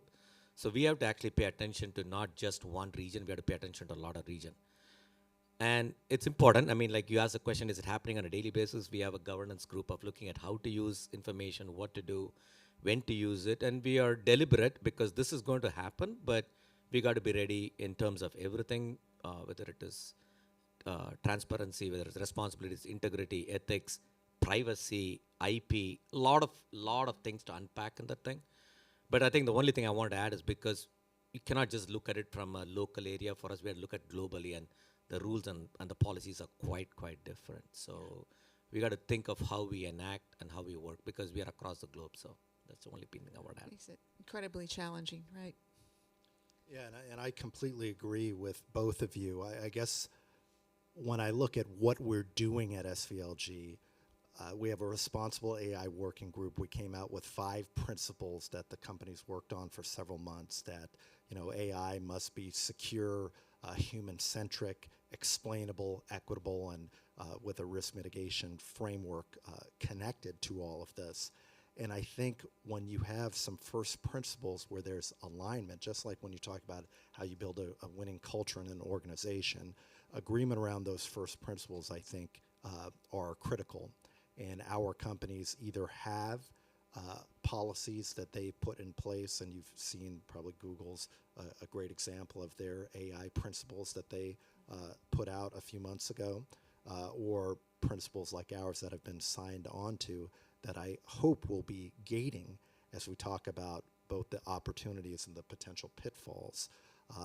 As you noted, when we look at this from a legislative standpoint, I think it's critical that industry be at the table and partner with our elected leaders, because if you look at what happened in Europe, I actually don't believe the approach taken by the EU is the most productive, because it was one that was really driven more by regulatory bodies without much engagement and involvement by the actual leaders who know the technology.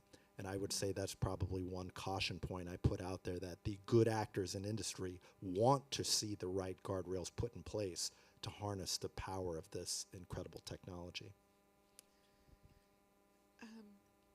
I'm going to come back to you for a moment, Raman. What role do you think Applied Materials plays in making this cutting-edge AI compute more accessible to a broader range of organizations, startups, universities like ours, to government agencies? I mean, you know more than the rest of us because of your ability to access what you're accessing and building and developing. Yeah, so I would say 2 things. One, actually just making the AI affordable and cheaper in terms of whether it's power consumption, having the compute capability. So working with our customers and customers and actually enabling that, because there's a lot of materials innovation that need to happen to make that happen. And so that's one piece.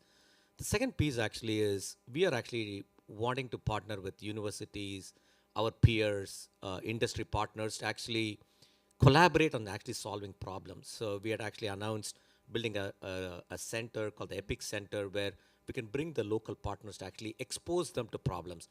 There are a lot of experts here. And I mean, we listened to the presentation on corals, but the same image detection techniques are so important for semiconductors. A tiny defect can kill a chip, and you will get no yield, and the cost is important. So that same image processing to actually figure out what defects exist and how do you minimize the defects actually makes chips more affordable, which can actually make people have, right?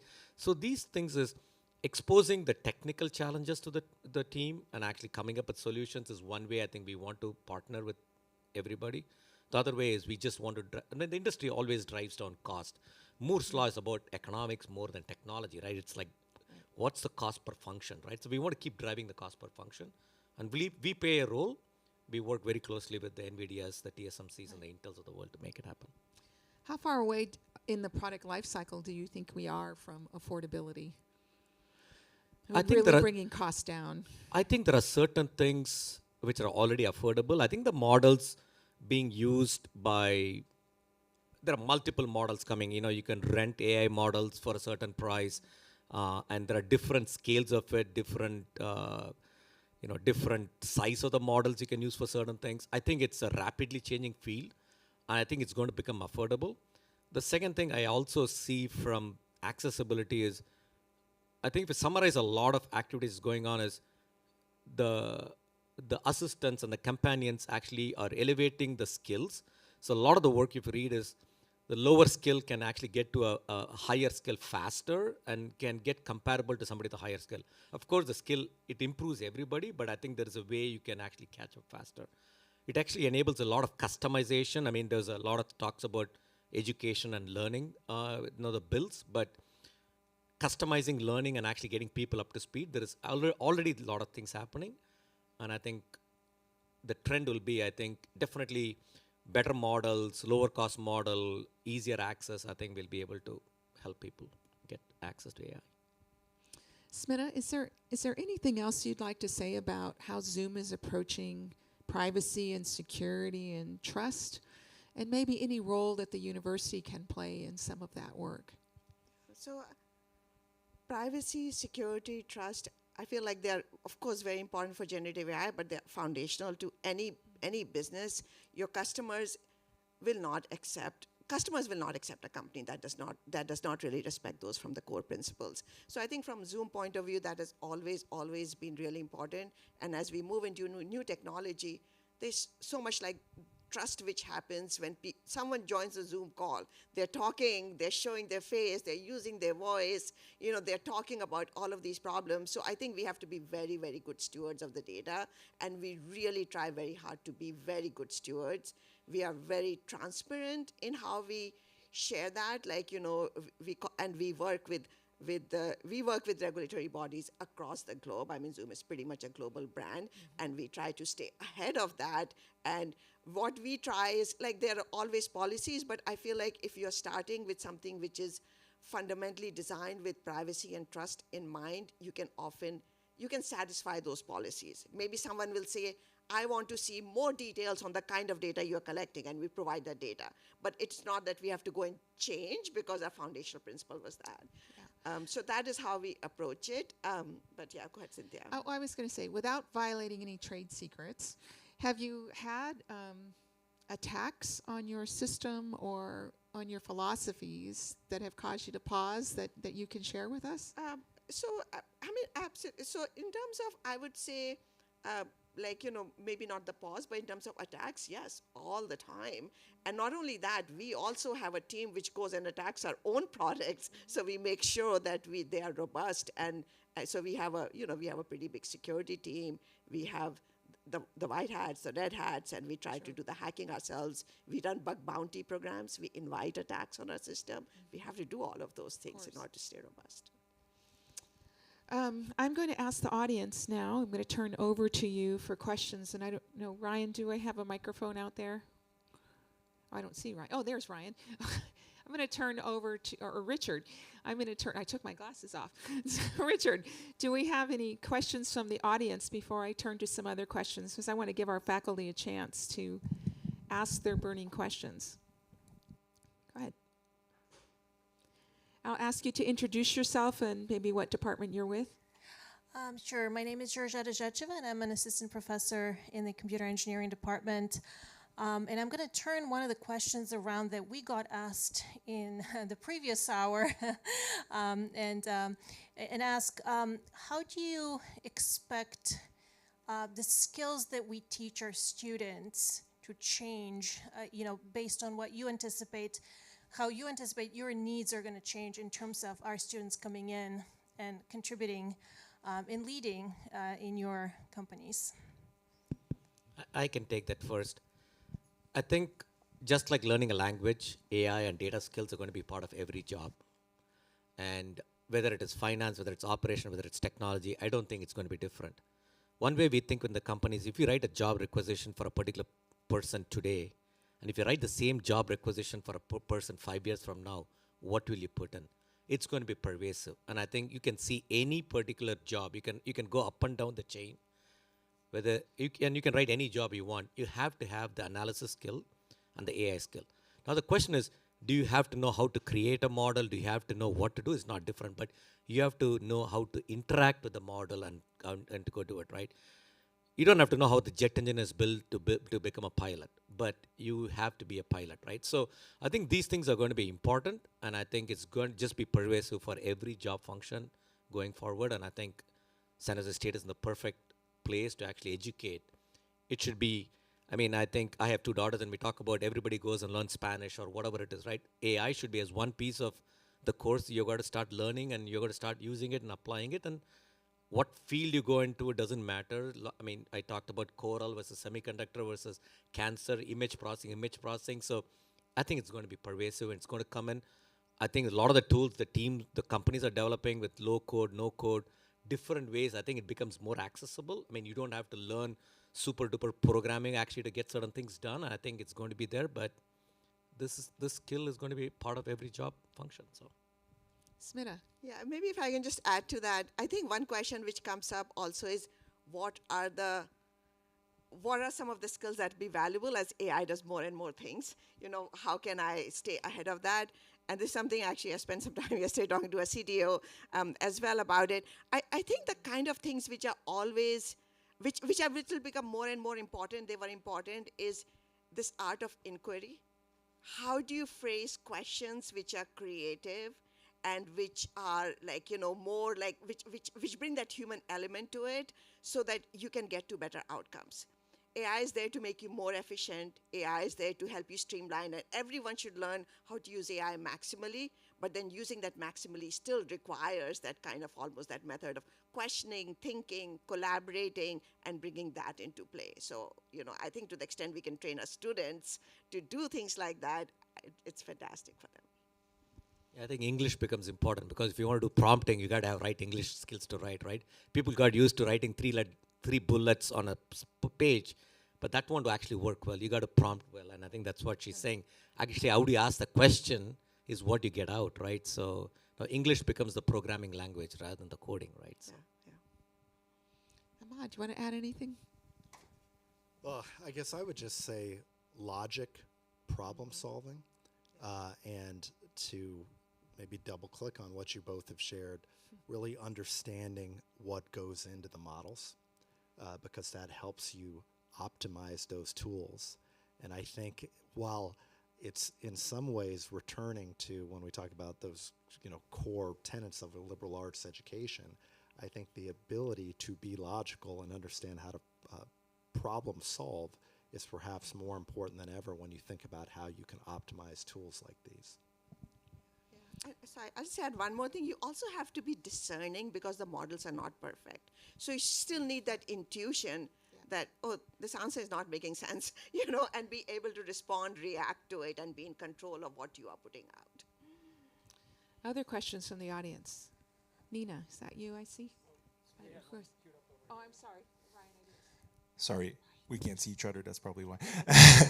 I'm Etienne from the philosophy department. I'm a professor in the philosophy department. I really liked your colleague's presentation that mentioned the proposal for a universal basic income. And I'd like to ask a question that relates to this. So are you worried that new AI technologies might lead to job loss or job replacement? And do you personally support something like a universal basic income that would compensate the people that have been, whose job has been lost because they've been replaced by an algorithm or a machine? No, it's a great question, and as I had alluded to earlier, this topic around the future of labor and the future of work is just pervasive in these conversations. I would say around universal basic income, if I go back, if it's an academic audience, a sophisticated group, it was Philippe Van Parijs, I remember studying economics, you know, who had written about this pretty extensively. I think one of the challenges you have with universal basic income is that in a vacuum, it's very hard for it to achieve its ends, right? Because you need a society where theoretically you have non-governmental entities that will pick up the slack for anyone who falls through the cracks. The other piece of it is, I think for universal basic income, in my opinion, to be truly effective, it probably requires a level of outlays that are quite high, right? And I don't know how realistic that is. So the universal basic income questions, there are some very interesting pilots that have happened in San Mateo County, Santa Clara County, Oakland, and some similar concepts when you talk about you know, savings tools and instruments for babies that are set up that mature at 18 years or wherever it might be. I think some of those tools are adjacent to UBI and have have some impacts that are positive, but it is a very complicated question. And I don't know the particulars of the bill well enough to comment on that. We don't have a position on it. I would say around the labor and workforce opportunities is the way I like to phrase it. Again, I hope we can be very proactive when we talk about our large corporations and the business sector, for lack of a better word. I hope we can be proactive in putting forth alternatives now before we get to a place where the displacement question becomes more acute. Right now, unfortunately, our environment in the state of California, we have a pretty significant deficit right now. So it's difficult to look for additional funding, as you all know well, at San Jose State. But just think if the state had the ability to fund some discrete programming that would be able to provide this human oversight of AI, those types of jobs, training, maybe it's at community colleges, maybe it's at San Jose State or CSUs, where you can come in and take a set of 4 or 6 classes and be good to go for a certain segment of these jobs, which, maybe I paraphrased the Bill Gates quote where he says you can do a lot more in 10 years than you probably think, and much less than a year than you probably think. This is a few years out, and I think we would be well served to take a view that was more encompassing about what we could do 5-7 years out rather than a very high degree of worry over the next 12 to 24 months. And in most of the meetings, certainly the closed-door meetings we have with very senior elected leaders, I can be candid with you all, there's a very real concern over the next 12 to 24 months. And I would defer to you both, but I really don't see these changes coming in that near term. I just want to give a different perspective again, right? Globally, the birth rates are falling in most countries. Even in countries where the birth rates are actually still okay, birth rate in cities are coming down. So there's a counterpart of it is actually, will AI be one of the solutions for productivity overall? Because I think there's not enough population to do certain things, right? So there's a different angle which comes in. So there is a piece, but definitely the comments Ahmad made, there's a lot of other important social aspect we have to go deal with. But look at all the countries where the birth rates are going. And even India, where the birth rates are okay, the birth rates in cities are falling quite a bit, right? So there's a counter effect what's happening. So, Richard. We have a question. Hello, my name is Nina Trong. I'm an alum of San Jose State and serve as a field representative for State Assemblymember Gail Pellerin, who has a bill on AI and deepfakes in elections. My question is, as the tech industry leaders, how do you balance cost and ethics, cost in terms of time, cost in terms of money, when it comes to making decisions on, the development of these new and upcoming things and things like that? Thank you. Yeah, I can take that. So I think in terms of our own product development and how we build them and how we bring them to market, I feel like if we do not do it in a way that is respectful and deeply thinks about privacy, trust, safety, the experiences of like the millions and millions of users who are on it, we actually cannot be successful as a company. So we do not see business and ethics as being orthogonal to each other. I actually think running a successful business requires for us to show up ethically to our customers who actually challenge us on holding a very high bar. People who are using it, I mean, they have users who have accessibility needs. They have employees who are very diverse. They have customers who are watching out even for things like how much carbon used, so we have to think about all of that as we go to market. So we don't see that as like kind of we don't see those as trade-offs. We see that as foundational, and we try very hard to make sure we actually do a good job and really do a good job there. I just want to add on to what Smita said. It's actually foundational. It's just part of who we are. It's the employees in the company, and the trust with customers is number one thing.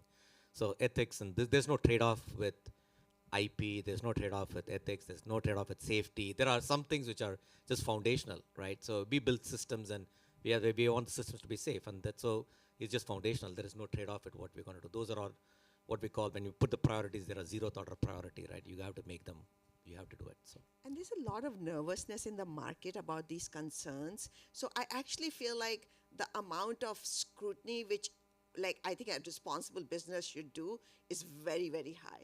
Because even the slightest bit of missteps and anything, sometimes they're just genuine mistakes, they can really blow up, as you will probably see in terms of customers and responses.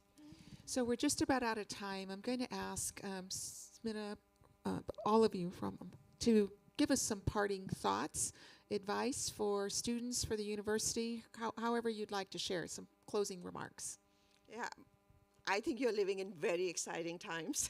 So I would say take full advantage of it. You are in the university and your university is leading on so many fronts in AI. Embrace it, go forward with it and learn, and then go out and elevate the society and make wonderful careers for yourself. I just feel like it's a very exciting time and you are in a great place.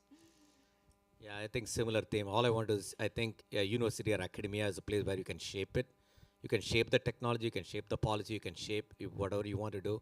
It is going to happen. I think it's going to be an enabler. I think it's going to have a lot of positive effects coming. I think, like Amada Smita said, right, we have to be the good actors to go drive and push the thing forward. I think it's a perfect time. I think engage with all of us in the corporate world, because I think there's a lot of things I think academia and university bring to the table which can actually, when we partner, I think we can drive things forward faster. I would echo those sentiments to, I would say to lean in to these technologies. And I think I would also say to lean in terms of San Jose State, you have some very special differentiators. You are here in the epicenter, whether it be coming to SVLG events or your opportunities to work with companies that are at the forefront of this technology. I think you are very uniquely placed to benefit significantly and help shape where this technology goes. And even from the questions that we've heard in the audience, you clearly are very well versed at not only the economic impacts when we talk about the technology, but also the societal impacts. And that's where I would close, to encourage you all to also, think about how this can have a positive impact for our society. I want to ask you all to take a moment to thank our guests for joining us today. It's a very thoughtful and impactful discussion, and I'd invite you to come up and share one-on-one and introduce yourself if you desire. Thank you so much for joining us today, and thank you for a great conclusion to Research Week. Mohammed, thank you for your leadership. Richard, Ryan, everyone, thank you for your leadership in helping to pull this together.